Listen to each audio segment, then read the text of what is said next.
Danger is slithering in this garden. Do you think there's going to be any strawberries? Probably not till next year. No strawberries. Instead, the deadliest snake in the U.S. Ow! What the... Sweetie, you okay? What was that? What is that sound? Is that a snake? Leon Blue and her boyfriend Chris Noble are house-sitting for a friend in Tucson, Arizona. The place has its own vegetable garden. Chris videotapes on this hot summer day. He and Leon are blissfully unaware. One of the most dangerous rattlesnakes in the world is hiding in the shade. Western diamondbacks can strike within 1/25th of a second, less than the blink of a human eye. And Jim says they control their deadly venom in each painful bite. They'll give a lot more venom to something big, like a human or a badger or a coyote or something like that, as opposed to what they would use for a rat or a mouse. It certainly has enough venom to kill a large adult man. On this day, it's Leon who's within striking distance. Do you think there's going to be any strawberries? Probably not till next year. No? Ow! What the... I hear a scream from Leon. Ow! She immediately pulls her hand fast out of this plant and then starts looking back in it. And I'm like, what's wrong? At first, Chris isn't sure what happened. Then he hears this terrifying sound.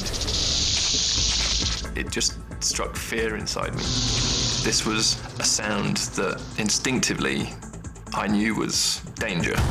Leon is bitten across the knuckles as she reaches to grab a tomato.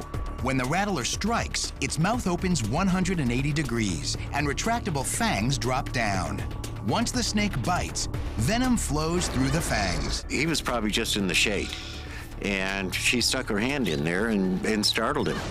It's not trying to be aggressive. It's not coming after people. He's going to do what a rattlesnake does. He's going to defend himself and bite it. Come on. What Leon needs is anti-venom. So within minutes, they're rushing to the hospital. Leon's doubled over in excruciating pain. God, it hurts so bad. Terrifying to see just how much pain she was in. It was awful. The swelling is going out of control, and I was terrified for her safety. Within minutes, Chris gets her to the medical center in Tucson, Arizona. She's immediately given morphine, but it doesn't stop the excruciating pain. Her hand, by the time she gets here, is about the size of a football. Dr. J.R. Reed is in a race to save Leon's life. The venom attacks the capillary walls, it attacks the blood cells. So you just get this tremendous swelling. In severe envenomations, people can die. To save her, he only has one shot, anti-venom. But anti-venom is not an immediate fix. It has to be administered slowly, and there's still a chance for horrible complications. The worst being internal bleeding or something called compartment syndrome. That's when the swelling gets so severe it cuts off the blood supply. I'm terrified that they're going to have to get a scalpel out and cut her entire arm open. Chris doesn't share his nagging fear with Leon. Finally, on day 4, after receiving 16 vials of anti-venom, Leon takes a turn for the better. The worst of it was over. I was there with 2 of her friends at this point. I think the 3 of us were jumping up and down and stroking her hair and saying, well done, you know. Leon is released from the hospital, but it takes weeks for her body to get back to some sense of normal.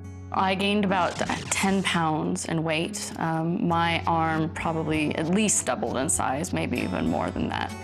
Neither Leon nor Chris blame the snake, but they do have a deeper appreciation and respect for nature.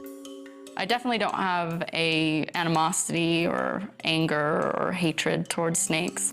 I realized that I'd kind of messed up its day as much as it had messed up my day.